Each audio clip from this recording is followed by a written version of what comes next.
Hey Ranger fans, we're here with head coach Tasha at Diesselhorst ahead of this weekend's opening conference weekend series with games tonight against Henderson State and then Saturday on against Ouachita. Coach, first off, last weekend got off to a good start, led the majority of the game versus Northeastern, and then things kind of fizzled off throughout the weekend. But talk about some of the things that you saw that you liked, some of the things you didn't like.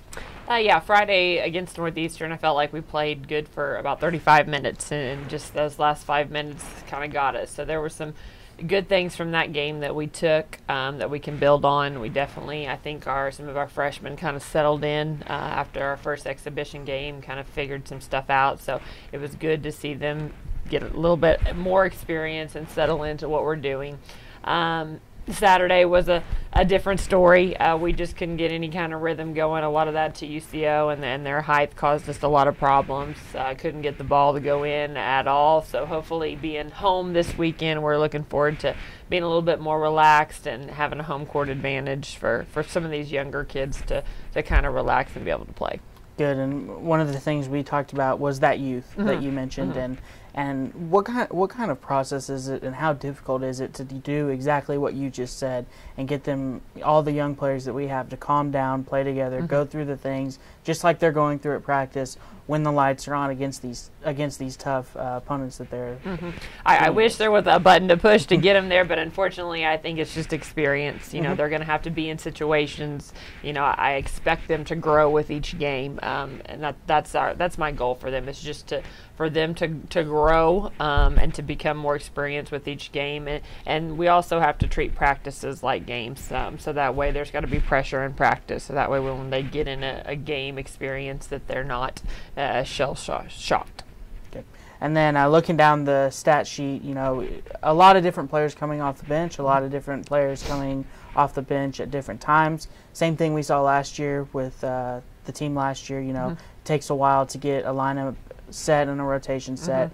What kind of process? What is the rotation going to look like moving forward to this weekend? Are you going to stick with kind of the same mix and match type rotation, or are you going to kind of try and stick to one set piece?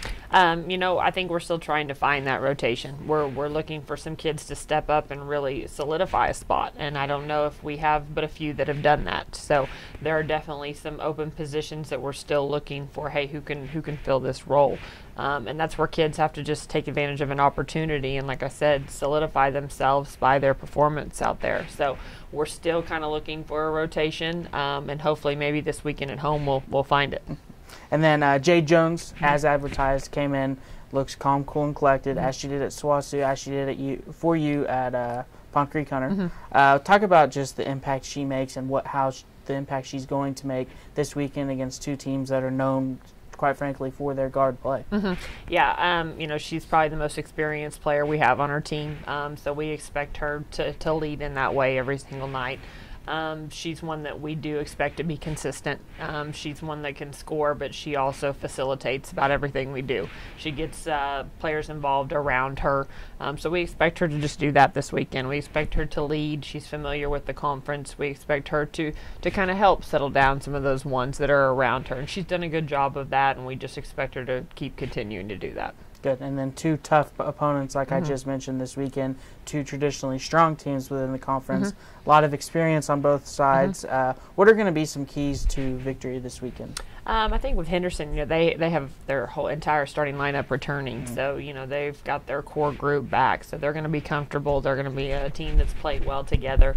They're very guard oriented, shoot the three extremely well, have a good athlete in Pink Jones, and so you know we're going to have to defend the 3-point line. I think one thing that's a good matchup for us is their size shouldn't bother us. We feel like we match up well. We might even be the bigger team tonight, which we're not used to that. We're not used to that at all. So we feel like tempo is going to be important, defending the 3-point line, and then we feel like our matchup with them defensively, that we feel like we should be able to score.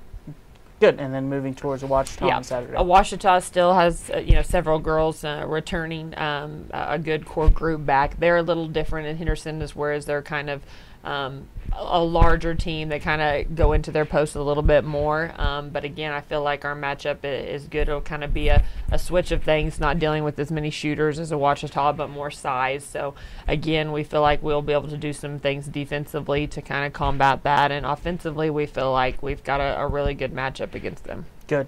Well, Coach Diesselhorst, we're excited. Games are set for a 5:30 and 1 o'clock start. Once again, Thursday night against Henderson and Saturday against Ouachita. Coach, appreciate your time. Thank you.